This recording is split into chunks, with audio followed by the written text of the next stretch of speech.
Hi, this is John with WTI, and in the search of looking for better options of me drinking things with less sugar, this is where this aloe vera premium grape flavor comes into place. So one of the main things that I like about this is just the flavor. It's a subtle juice, grape juice, but it actually is not just a grape juice. It actually has the pulp of the grape that you're gonna find in this juice overall. So this is great for you to mix it with your cocktails or just to have a normal drink. Sometimes I would even grab like sparkling water and mix it with this, and it will feel like if I actually had a soda, low on calories, great flavor, and it just feels natural overall.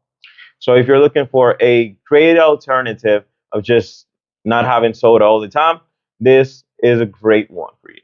So this was John with WTI, and that was my point of view.